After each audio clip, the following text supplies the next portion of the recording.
Bismillahirrahmanirrahim. Ini kalau terangkan, terus ini terus ngaji ini sing teng Bukhari. Ngaji ini untuk konteks ini bersifat tertutup. Jadi yang tidak ikut ngaji, bukan usah. Kalaupun dengarkan rekamannya harus dipandu ya, karena ini sensitif. Ini sensitif. Hadis fitnah itu dimulai dari tragedi-tragedi yang akan dialami umat Islam. Terus di akhir hayatnya Nabi itu sering ngendikan bahwa urusan kalian yang akan datang itu yuradu aliyah, semuanya pernah ditampilkan kepada saya, termasuk tragedi-tragedi kemanusiaan yang akan dialami umat ini. Itu di akhir-akhir hayat Nabi sering ngendikan bahwa saya sebagai Nabi, sebagai Rasul, yuradu aliyah amrukum, termasuk semua dipintaskan ke saya, ditampilkan ke saya. Jadi, sehingga Nabi melihat umat akan mengalami apa itu ya kayak melihat video, melihat TV. Termasuk tragedi KBPT Said Husain. Nah, ketika itu sudah menjadi keputusan Tuhan, keputusan Allah, Nabi itu hanya bisa memandu secara syariat. Tapi Nabi tidak bisa merubah itu sebagai takdir. Ya kalau mukadimah ini, Nabi sebagai Nabi, karena itu sudah diketahui sebagai takdir Allah itu, ya hanya melihat itu sebagai takdir. Tapi tidak bisa merubah takdir itu, hanya memandu secara syariat. Nah, panduan secara syariat itu dimulai dari misalnya sataf tariku umati salasan wasapina firqah, bahwa umatku nanti akan menjadi 73 kelompok, semuanya sesat di neraka kecuali satu. Ya, Nabi hanya punya panduan satu, itu siapa ya Rasulullah? Qol ma'ana alihil yawma wasabi, orang-orang yang berpegangan sunnah saya dan sunnah para sahabat. Nah, itu banyak hadis-hadis di akhir hayatnya Nabi itu sering pesen begitu. Nah, coba tengah sini jangan kalkulasi maling. Ini kan teng Bukhari diterangkan ketika banyak fitnah itu ngendikane Nabi ini kan dipandu talzam jama'atal muslimin, kita harus ikut mayoritas. Ini rungono tenan. Apapun kecewa sampeyan terhadap komunitas tertentu atau partai tertentu atau ormas tertentu, kita harus ikut mayoritas. Sebenarnya kalau ngaji tempat-tempat saya bilang, saya sebagai orang alim, kemungkinan saya itu kalau tidak NU ya Muhammadiyah, selagi NU Muhammadiyah itu mayoritas, ya saya kalau tidak NU ya apa? Muhammadiyah. Partai juga gitu, saya ikut partai yang mayoritas, yang mainstream, yang umum-umum.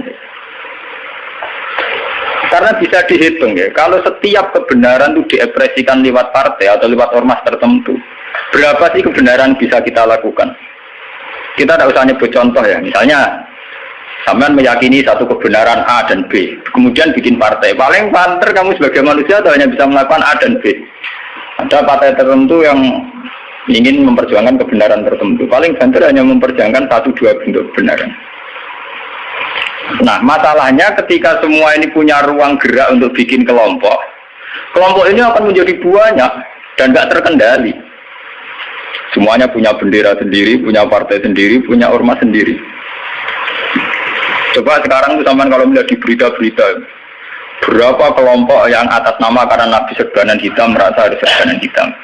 Karena ada riwayat bahwa Nabi itu pilokan, terus kemudian mereka kalau sudah pakai pilok merasa mengikuti sunnah Nabi, yang nggak pakai pilok enggak.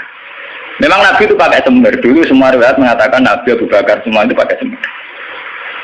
Ya gaul, Nabi lah itu pakai semir. Dan Nabi itu gaul pakai semir. Tapi semir yang sunat itu memang merah. Di kitab-kitab fikih semir yang sunat sama. Lagi sing nate ngaji fikih semir itu nggak malah haram kok. Sing sunat apa? Merah. Lah jadi misalnya dari KNO itu semir ada apa gitu? Ada wah gaul banget. Akhirnya ada kelompok tertentu niru semirane Nabi itu sebagai kelompok tertentu. Begitu terus. Nah itu kalau kita turuti itu akan menjadi faksi-faksi, kelompok-kelompok kecil yang akan menyulitkan. Sebab itu Nabi mandu kalau sudah fitnah banyak itu talzam jama'atul muslimin. Kamu harus ikut mayoritas. Coba sekarang misalnya menyangkut Jumatan saja. Berapa masjid yang mengharamkan dipakai kelompok lain? Dan berapa masjid yang digeruduk, dirubuhkan oleh kelompok lain pula? Hanya karena satu keyakinan kebenaran kemudian diekspresikan dalam bentuk ibadah. Misalnya masjidnya A beda dengan B, B dengan apa? C. Nah, itu kalau dituruti tidak ada selesainya. Nah, itu Nabi berpesan, kalau ada kelompok Islam yang sedang solid, kok ada yang ingin memecah, itu boleh diperangi. Fadribu bisa itu boleh dilawan, bahkan harus dilawan dengan kekerasan. Kalau harus dengan kekerasan ya boleh pakai kekerasan. Lalu itu kenapa Nabi se-ekstrim itu sampai menghentikan Fadribu bisa, orang itu harus dilawan dengan kekerasan. Ya tentu kalau kekerasan itu harus menjadi alternatif terakhir. Tapi yang jelas harus dilawan ya. Dalam teori modern ya harus dilawan. Tidak harus dengan pedang, harus dilawan. Kita punya sejarah dulu ya. Kayak dulu ketika mainstream Islam di Indonesia itu mengikuti pola NU atau Muhammadiyah. Dulu kita punya LDII, punya Darul Islam yang dipimpin Kartosuwiryo. Kebetulan tetangga saya dulu orang Rembang, orang Sulang, daerah saya.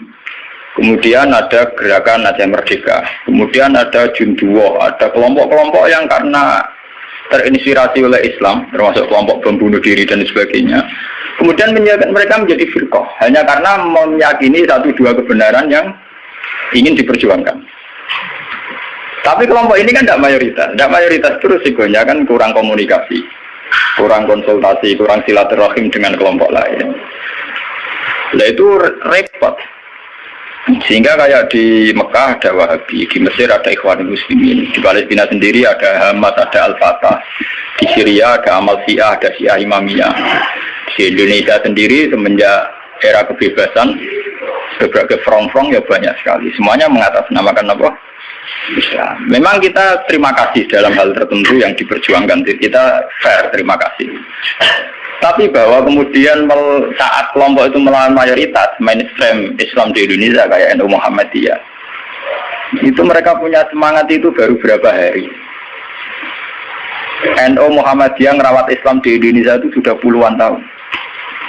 Mereka merawat Islam dengan semangat baru beberapa hari. Mungkin bapak mereka belum sholat, kata mereka kuliah, ngerti berita tentang Israel atau ngerti berita tentang kemungkaran, kemudian menjadi ekstrim. Jadi cara bahasa kasarnya berapa hari mereka mengenal Islam.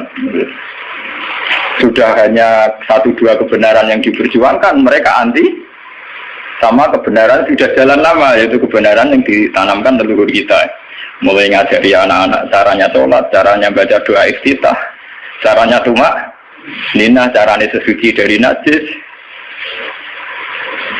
Nah, tapi kelompok-kelompok yang istiqomah ngajar ini kan tidak menjadi populer karena ada demo pakai bendera besar-besar. Kelompok apa? Tapi yang demo-demo pakai bendera-bendera besar, apa betul mereka ngurus Islam secara harian? Ngurus caranya orang sholat, caranya orang ngilangi najis. Kiai NU ku selera karuan, rano najis mulai mukhafafah mughalladah mutawat. Kita angkono do ribet ge gendera demo. Ya ora tempat kayak gendera to, Medina mulang urusan apa? Najis, mulang kate jelimet era karuan. Ana mutada mutamayiza, mukhayyizah tahayyirah sampai mbono sing damun akhlak aku ambek ora aqua. Wis entek iki menapa? Entek. Nah itu dulu fenomena kelompok itu kata Nabi secara syariat itu dipandu, kamu harus ikut mayoritas kata Nabi. Ketika banyak fitnah kamu harus ikut mayoritas. Mun tak niki dihitung, ini ngaji tenan gitu. Tapi ini tertutup ya, artinya ngaji. Zaman hitung mawon. Kalau partai-partai atau ormas banyak itu kita turuti atas nama ideologi tertentu atau atas nama visi tertentu, oke lah, atas nama visi tertentu orang sah bikin partai, bikin ormas. Tapi mereka secara realistis karena minoritas, itu apa sih yang bisa diperbuat dari kelompok minoritas? Sudah gitu, secara teori modern kalau dia ada jabat namanya oposisi. Sudah oposisi kasih duit cilik. Paham ya? Oposisi radi duit napa? Cilik. Ngurusi vaksinnya dewe kebingungan, urung ngadepi sebuah negara. Itu mendingan umat Islam itu ikut mayoritas, yaitu bagian dari negara. Sehingga peralatan negara dengan sendirinya juga peralatan Islam. Sama saya hitung ya. Kalau nanti ngaji bolak-balik kalau hitung, ini rumah tenan hitung di penggalih.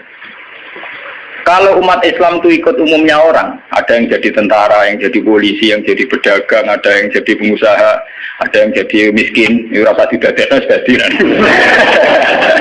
Kalau itu tidak usah proses penjadian, sudah jadi sendiri. Lama. Karena itu mengakui Islam yang hanya bunyal Islam ala khamsin. Ini rumah tenan ini ngaji. Saya bertaruh betul. Saya bertanggung jawab di depan Allah.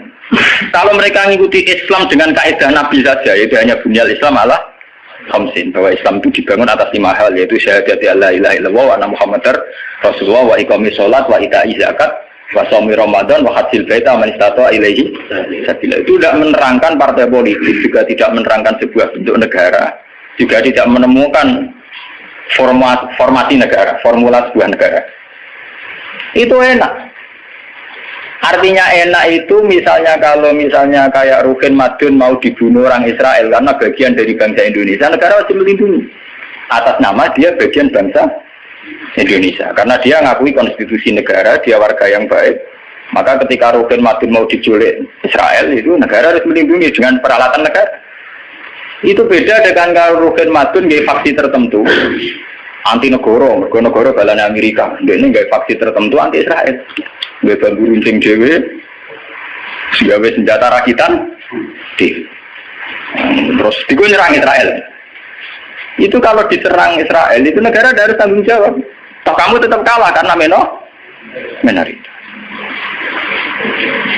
Kalau ini pas ngaji tentang kanca-kanca sing derek kula kita secara ideologi bersimpati ya sama kelompok-kelompok yang melawan kebatilan.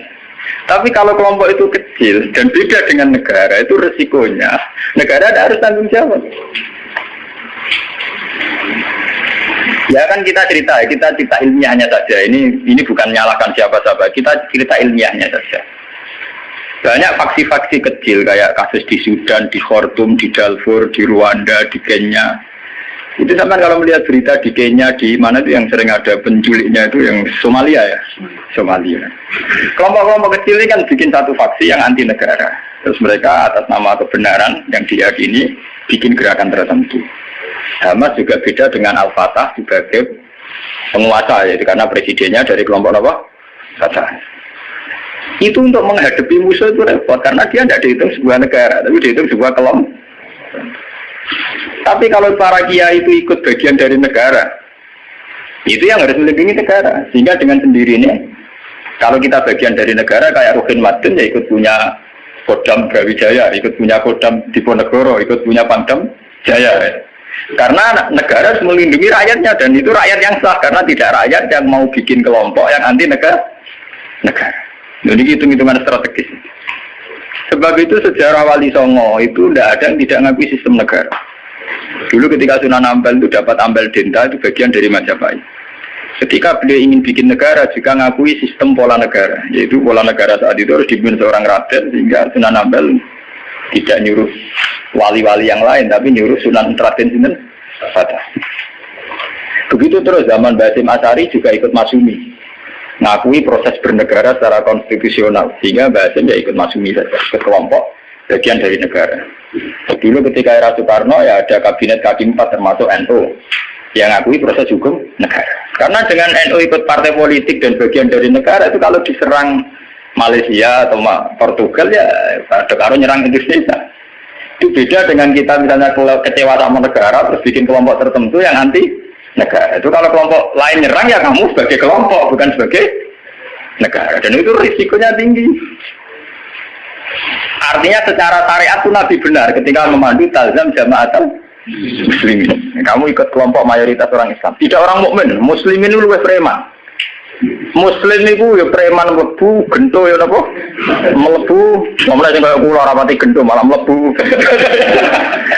Lho nggih karena aturan Islam, kalau dalam terminologi agama, muslim itu kelasnya itu paling rendah, paling umum. Karena kelas pertama itu Islam, terus iman, terus ihsan. Makanya di Quran itu qolatil a'rabu amanna. Qul lam tu'minu walakin qulu aslamna. Di Quran qolatil a'rab amanna. Wong desa muni amanna. Sajane urung level e muni amanah, lagi aslam. Nah, padahal Nabi nyuruh talzam jamaatul muslim. Wis pokoke kalau umum wong Islam. Mana kula pun bolak-balik cerita. Saya ini termasuk ulama yang mboten nate salat tahiyat masjid diwarang. Mergo umum wong ra salat melo ra salat. Saking kula lho nggih, tapi itu tiru lho. Karena saya begitu berangkat dari muatan ilmu saya gitu loh. Jadi orang krono kaslan tak hitung secara strategi menapa Toko-toko kalau tak gini kalau seneng. Wah cocok gini Gus Pak umumnya wong. Kalau anggere itu biasa, marung nang pasar gitu biasa, santai mawon. Nanti bakulnya gitu bangga. Gus Pak sering jarang mriki.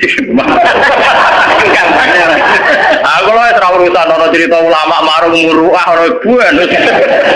Bapak yang umumnya mau Islam lu marung ya napa? Termasuk umumnya kasus side-side duwe. Akhir gak temen-temen. Misalnya nyenengi tonggo selingkuh, akhir gak temen-temen. Pokoknya saya ngomong-ngomong mah. Ini penting ya. Kenapa saya mengatakan ini penting? Jika kamu ngitung umat Islam yang soleh saja, maka mayoritas Islam di Indonesia itu hanya 2%. Paling sing soleh orang Islam hanya 2%. Jika kamu ngitung yang agak soleh, maka paling jumlahnya 10%. Coba kalau kamu hitung, pokoknya yang ber-KTP Islam, maka jumlah kita bisa 80%. Aku seneng darani Islam 2% apa 80%. Meskipun resiko 80% sing keramat tungkak, sing doli, Islam kabeh KTP-ne. Dulu kalau Jakarta kan keramat tungkak, kalau Surabaya doli, Jogja, Bunti, Pasar Kembang, Pasar. Nah kalau nanti penelitian, kalau ini kan termasuk itu memang resikonya dihitung kabeh itu yang mlebu kan. Tapi kamu bisa 80%. Sehingga karena jumlah mayoritas 80% dengan ngitung WTS, lonte, gento dan sebagainya, itu tetap menjadi mainstream. Presiden harus Islam karena dihitung 80%. Coba kamu nuruti kesalahan sepihak, maka Islam jumlahnya hanya 2%. Maka berarti presiden cek kafir, cek Kristen nggak masalah karena jumlah umat Islam itu orang per. Jadi buat anggap Islam penting, Islam rakanggu mergo WTS. Ya, tapi akhirnya gara-gara ragu itu jumlah orang Islam mau 5. Resikonya di presiden Kristen tidak masalah karena mau dihitung. Coba kalau kamu tetap hitung semua, itu tetap 80%. Akhirnya kita tegak sebagai mayoritas. Memang kamu madun Islam mayoritas sudah ditopang Islam, WTS, maling dan sebagainya. Bedanya kiailah. Kita berdiri tegak sebagai mayoritas itu ditopang Islam sing dualan, sing gubendul-gubendul. Dari siapa kita tegak sendiri? Sebab itu Nabi memandu. Kalau kelompok sudah bulat, itu tetap kita ikut mayoritas. Talzam jamaatan. Itu ngaji kita. Makanya wa mustamiun. Kita masih sepakat bahwa Islam itu harus jalannya bunyal Islam ala khamsin. Kita mengikuti panduan hadis sahih bahwa Islam hanya bunyal Islam ala khamsin. Yang namanya Islam itu ya hanya syahadat, sholat, zakat, puasa dan haji. Titik. Nah, bahwa ini cerita ilmu sosiologi, bahwa kita ingin punya presiden Islam, bupati Islam, gubernur Islam, itu bawaan psikologi mayoritas. Itu eleng-eleng, bukan ideologi Islam. Saya sebagai ulama bertanggung jawab terhadap mazhab ini. Kita ingin presiden Islam, bupati, gubernur Islam, legislator Islam, itu bawaan kita sebagai mayoritas. Karena kita sebagai mayoritas, tentu presidennya dari kelompok mayoritas, yaitu Islam. Andai kan Islam kita itu di NTT, andai kan Islam kamu itu di Ambon atau di Bali, kamu tidak akan, misalnya Madun sekarang di Bantul, tersinggung ketika bupatinya ada Islam. Coba kalau kamu ditekdir jadi orang NTT, paling bupati ini Kristen, yang penting nggak berbangun masjid. Misalnya Mustafa begini, hidup di Amerika, dia paling pikirannya kan, dia tidak mensyaratkan presiden Islam, ya nyarat gubernur Islam, yang penting nggak ngusir wong Islam. Tapi saat dia Bantul karena mayoritas, dia mensyaratkan bupatinya. Nah, itu bukti bahwa keinginan kita punya bupati gubernur Islam itu bawaan psikologi mayoritas, bukan bawaan ideologi Islam. Kalau Islam ya hanya bunyal Islam malah khamsin. Bangunan Islam ya hanya 5 itu. Bangunan iman ya hanya 6 itu. Paham ya? Nah, sama nggak usah teruskan. Kalau gitu partai politik Islam penting dan itu sensitif, nak takut ngono sensitif. Mau balik ngaji ini sensitif. Senengane kok takut sing sensitif. Takut sing umum wae. Misalnya takut sing umum, lha penake piye ke wong Islam? Ya duwe ora sithik-sithik, nak dosa di sepuro pengiran. Wong di duwe ora dosa lho. Tapi mungkin di sepuro pengiran. Tapi ini ngaji, ini penting ngaji. Jadi ngaji yang kemarin kan jelas ya, ketika banyak fitnah, banyak tragedi, pesan Nabi talzam jamaatan. Itu dalam sebuah hadis ada yang lebih ekstrim lagi. Nabi ngendikan waman sadda finnar. Siapa yang ingin bikin kelompok sendiri, merasa benar sendiri, maka waman sadda finnar. Dia akan masuk neraka. Itu artinya pentingnya sebuah mayoritas. Karena mayoritas ini penting, kita akan ikut sesuai umumnya orang. Karena warahmati wasiat kullasya. Kalau kita ngaji secara tasawuf ya warahmati wasiat kullasya. Kulo sering ngaji teng santri-santri. Kulo ada sing ngaji kulo nganti nangis. Kulo ceritani. Kulo niku ulama. Kulo sering numpak mobil pribadi, sering ngebis gitu. Ketemu preman sering kulo sering lunga dhewean. Tak ceritani. Kita ini sebagai mukmin kan meyakini warahmati wasiat kullasya. Rahmatnya Allah itu ada di mana-mana dan lewat siapa saja. Kalau kita misalnya jadi kiai, wah sementing ngurusi santri. Sekali lunga dhewean kecelakaan. Wong sing dalan-dalan rata-rata wong fasik. Sing sering memberi pertolongan dini nek ana kecelakaan ning dalan-dalan ya wong ning dalan-dalan. Ora ngarep Pak Kiai. Ya ora ngarep wong pati soleh tenanan. Tapi ternyata Allah membuat orang di jalan-jalan hikmahnya banyak. Mereka adalah orang-orang yang sering melakukan pertolongan dini saat ada kecelakaan. Mereka adalah orang-orang gara-gara di dalan-dalan orang kesasar takut alamat ditakoi. Kue tahu di ganjaran zona alamat orang kesasar. Kok kita orang tahu nih dalan? Tapi ternyata rahmati Allah dilipat nawang di dalan-dalan. Kita lu ngoning dira alamatnya takut orang yang di jalan. Kita harus iman karo rahmati wasiat pula. Rahmatnya Allah di mana? Nanti kalau ulama lagi biasa tentang terminal, ketemu macam-macam biasa. Cara pulau lagi biasa, tak mau coba rahmati wasiat apa? Kalau biasa orang ini. Ya artinya ya kita harus iman. Dan saat kita meyakini mayoritas, rahmatnya Allah Taala itu mayoritas. Islam juga mayoritas. Kita merasa saat di pondok ya kumpul orang Islam, saat di terminal kumpul orang Islam, ninggalan di kumpul orang Islam. Coba kalau kamu pakai eksklusif. Terminal begitu cabut itu fasek kabeh. Baru ngono butuh ngisi itu wis wong fasek wong bayar. Kok dalili, nulung kok bayar fasek. Nah, kowe malah iso ngisi kan. Fasek ka Allah, penting nyediakno WC kena bengi. Di Bang Soleh ra di fasilitas. Fasek ka Allah. Ini contoh-contoh betapa eksklusisme, satu perasaan eksklusif itu menyesatkan. Allah sendiri terbuka rahmati wasiat kullasya. Lah kullasya ini lebih dekat mayoritas apa minoritas? Lebih dekat teori apa? Mayoritas. Nah, makanya saat ini kita ngaji nih, bahwa panduan Nabi untuk mengikuti mayoritas itu secara syariat memang sudah benar, dan setelah teori rasional teknis juga sudah benar. Cuma kan saya harus menyampaikan ini lewat ngaji, bahwa ini bukan akal-akalannya Gus Bah, memang ada di kitab yang diyakini sahih, yaitu kini kitab Muslim. Muslim itu dua kitab, yang satu paket dengan Bukhari Muslim. Dua kitab yang diyakini sahih setelah kitab dua. Ya, dalam keyakinan mayoritas orang Islam setelah kitab dua adalah kitab Bukhari Muslim. Dan lewat kitab sahih ini sampean tahu bahwa panduan mengikuti mayoritas adalah panduannya Nabi. Paham ya? Panduannya sinten? Nabi. Mulai iki ngalim-ngalim Jawa orang berjubahan, umumnya wong nganggo hem. Ini biasa umum wong. Karena mereka tahu betul pentingnya mayoritas, pentingnya tradisi mayoritas. Mereka jarang orang-orang alim mau memaksakan jubahan, maksudnya paling kadang-kadang kasumatan bin macam, tapi ini kemauan ya wong tertentu jubarang gitu, wong alim. Narapati ngalim kata, tapi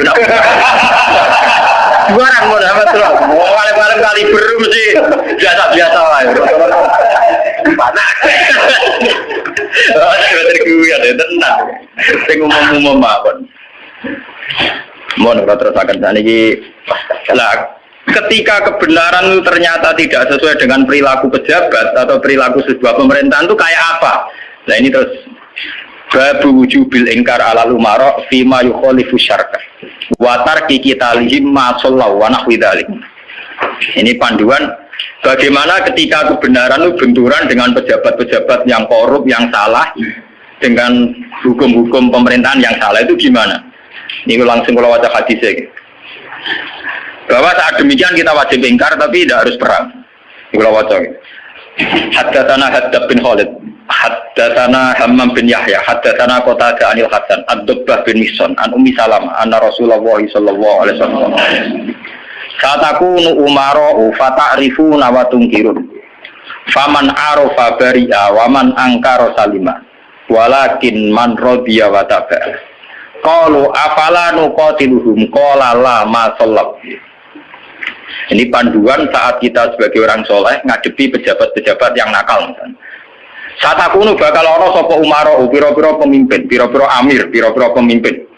Pemimpin ini bisa pejabat, bisa pemimpin kultural, pemimpin ormas, wae pemimpin umaro jamu amir.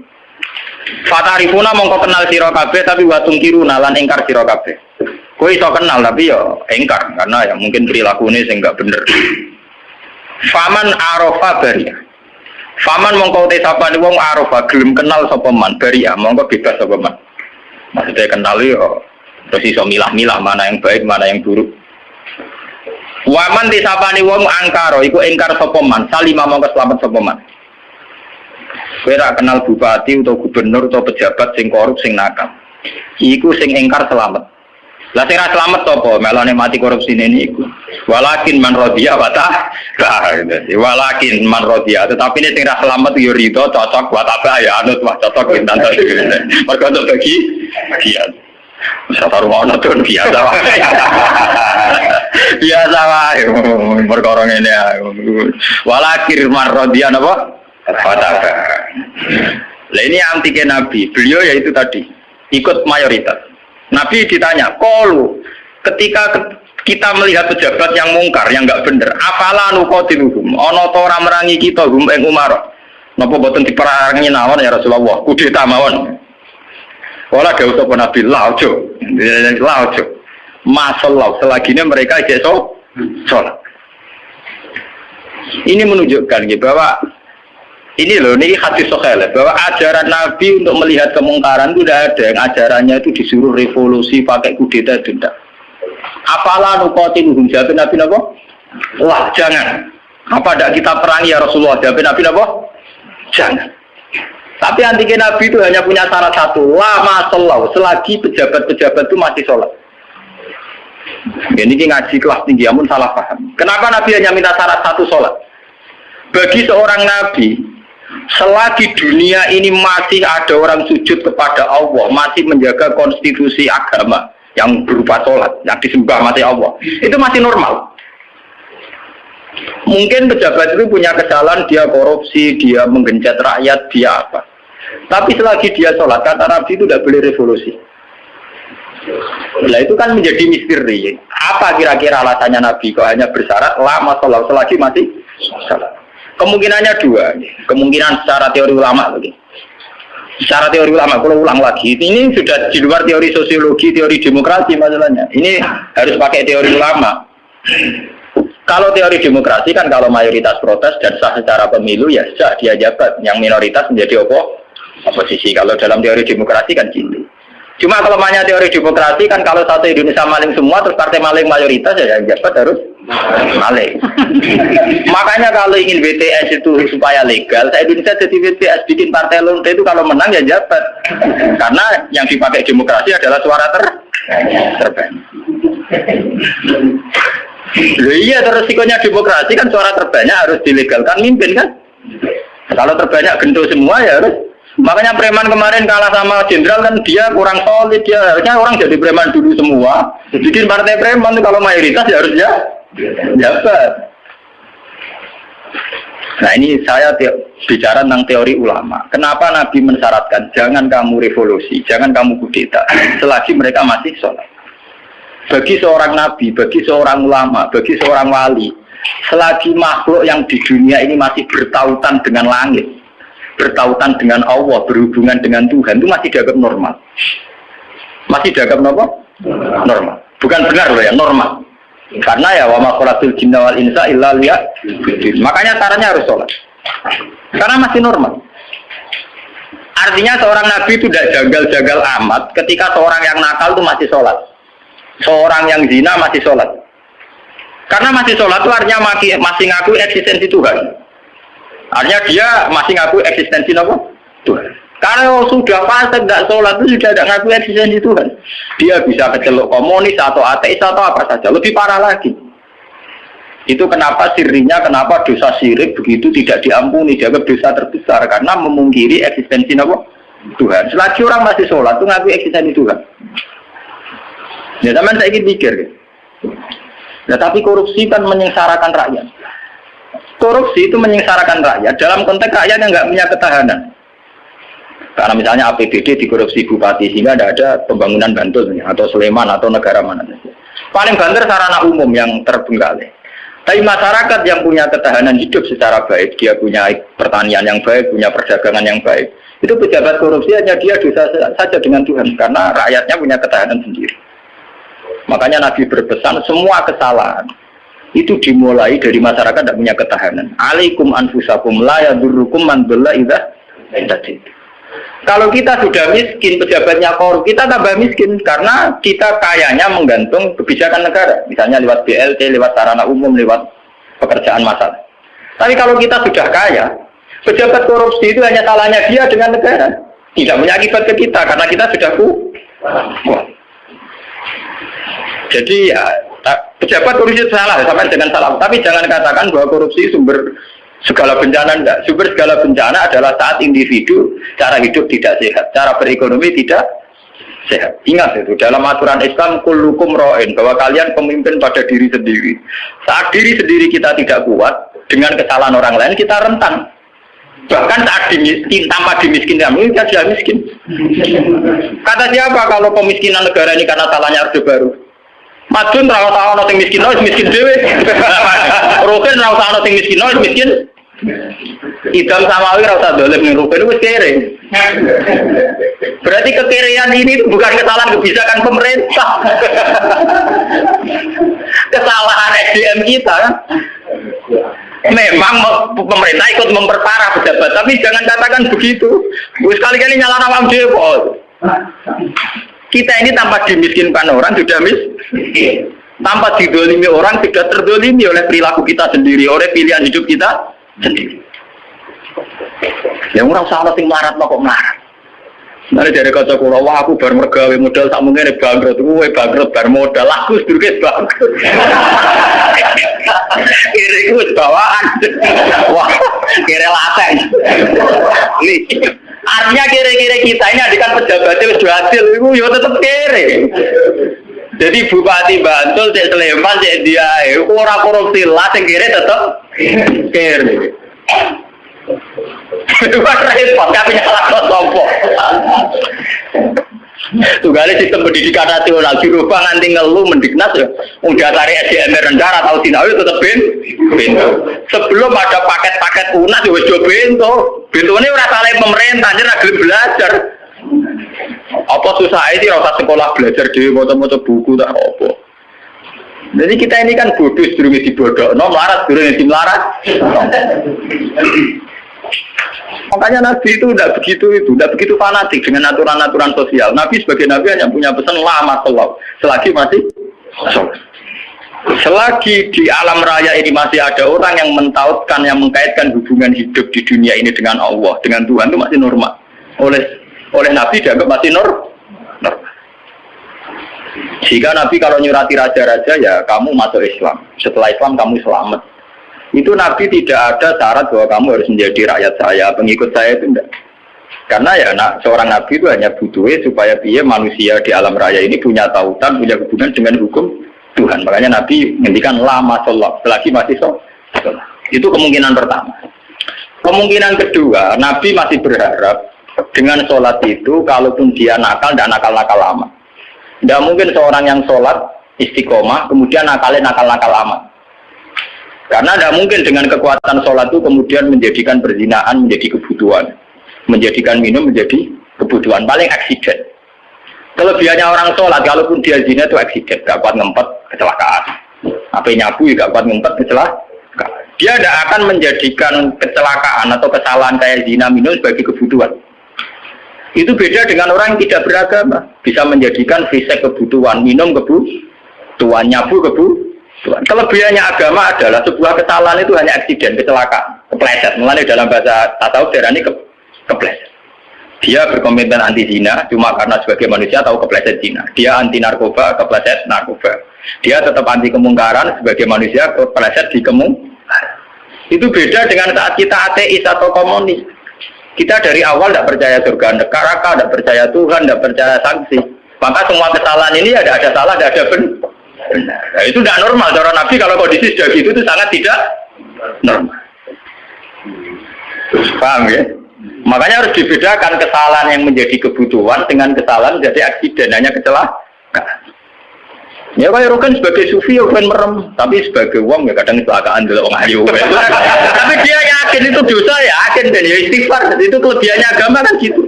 Orang ya di ruang salah tapi balik meneh, salah balik meneh. Makanya bahasanya orang agama itu kan munib, orang yang mudah kembali. Ya karena kesasar barang mulai meneh. Jadinya munib, rojak. Agama itu ya syaratnya kan gampang kok munib, ya mudah kembali. Bar kesasar tidak balik meneh, kesasar meneh balik meneh.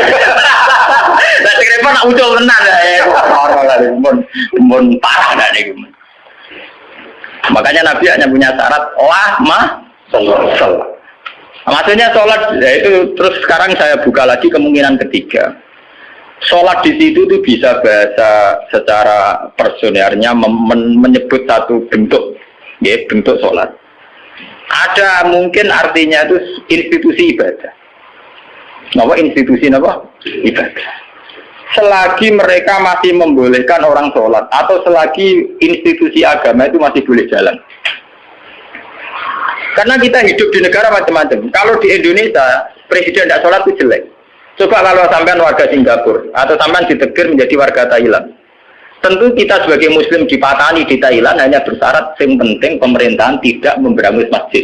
Yang penting pemerintahan tidak mengganggu aktivitas masjid. Makanya masalah saja artinya selagi tidak menghalangi institusi agama yang bernama sholat. Bisa saja pejabatnya itu tidak sholat. Kayak kita misalnya ditegur dari warga Thailand atau kita warga Singapura. Mungkin PM-PM-nya ada sholat, pejabatnya ada sholat. Tapi masalah bagi kita saat tidak sholat melarang orang sholat. Dan tidak menjadi masalah kita saat mereka ada sholat, tapi tidak melarang institusi sholat. Paham ya? Artinya selagi masih tidak menghalang-halangi institusi agama yang bernama sholat, itu kita tidak usah revolusi. Kecuali kalau sudah menghalang-halangi sholat. Makanya di Quran diterangkan, masalah perang itu harus kita lakukan ketika ada lahud dimat suami wa biya'u wa sholawat wa masajid yudkaru fiha smuwahi katsira. Itu hebatnya Quran. Jadi dari awal Quran itu ingin sekali gak ada perang, kecuali kalau simbol-simbol agama dihalang-halangi, dihanguskan. Makanya di Quran nonton ayat walau la tafwa inna tabadhum bibadil lahud dimat suami'u wa biya'u wa sholawatu wa mata jika yuzkaru fi hasmullahi katsira wa la yansurunallahu mayyan. Oke, ada perang kalau simbol-simbol agama, institusi agama sudah dilanggar. Yaitu misalnya masjid tidak boleh berdiri, orang tidak boleh sholat. Nah kita sebagai ulama, sebagai seorang muslim, perhitungan kita sederhana. Selagi bangsa Indonesia atau pejabat Indonesia tidak menghalang-halangi institusi yang bernama sholat, ibadah, kita harus mengakui itu pemerintahan yang sah. Karena kita sebagai orang yang beragama, hitung-hitungan kita sholat saja. Orang untuk duit, orang banyak kalau itu. Hitung-hitungan ya, aku nak umat ulama itu ya, umat ulama yang ini gitu, nak umat gendone ya ngitung duit. Ya karena umat-umat. Mari dosanya kan mau eksiden, mau kecelakaan. Orang laten, orang dosa apa? Kan orang komunis kan kita ada komunis orang. Makanya lama sholat itu bisa saja artinya yang penting institusi sholat itu tidak terganggu. Makanya banyak dulu ulama-ulama dulu yang hidup di Tashkent, di Azerbaijan. Dulu Imam Bukhari itu orang mana? Sampai kira orang Bukhari itu orang Mekah atau Madinah? Tidak, dia orang Azerbaijan. Sekarang ikut Tashkent. Makanya kalau kitab-kitab dulu namanya As-Samarqandi. Samarqandi itu Tashkent. Sekarang kalau tidak ikut Ukraina atau Azerbaijan, mulai kawasan sana di Bukhara. Itu dulu ya biasa saja mereka punya raja yang tidak Islam atau apa. Biasanya taruhannya raja itu baik, tidak menghalangi orang sholat. Makanya dulu Nabi ketika di Mekah ya biasa hijrah ke Habasah ke Ethiopia. Saat itu rajanya tidak Islam. Nabi mengira diperlakukan secara baik. Artinya saat Nabi beragama tidak dilarang. Ternyata di Ethiopia, di Habasah saat Nabi beragama dilarang. Artinya ukurannya itu tidak harus Islam. Tapi yang penting saat kita beragama tidak dihalang-halangi. Paham ya?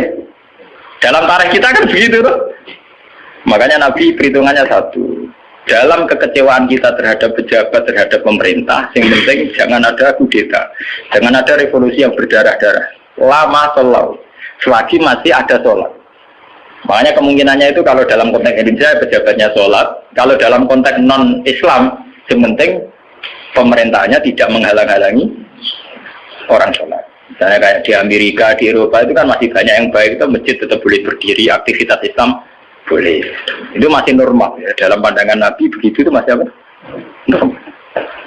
Nah, lewat ngaji ini biar jenengan tahu betul bahwa sebetulnya kita sudah punya panduan politik.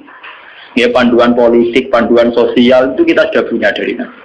Ya masalahnya roh tahu orang tetap dan roh kita tahu orang lain tak ulang, tak ulang mulanya kita ulang. Pentingnya ngaji ini biarnya kita tahu. Sebenarnya panduan-panduan itu sudah ada. Nah, bodohmu orang dibodoh, wis bodoh lah. Kemarin perkara. Melarat ini tim melarat, wis napa? Belum melarat ngenteni tim melarat wong. Jadi keren. Mau aku buang perut mari dhuwitku dibodohi wong keren. Tawangane melarate ngenteni dibodohi. Wah, masih sampai orang tahu orang yang bodoh ini, wis malah parah. Orang tahu dibodoh ini, orang tahu bisnis kau semarang. Subhanallah. Marah tuh yang apa tuh? Karena ini dibodoh ini, wah. Misalnya jadi kiai yang ngono di rival politik dijatuhno lagi jatuh keren. Jatuhnya ngenteni dijatuh. Orang sing jatuh kawet blesek.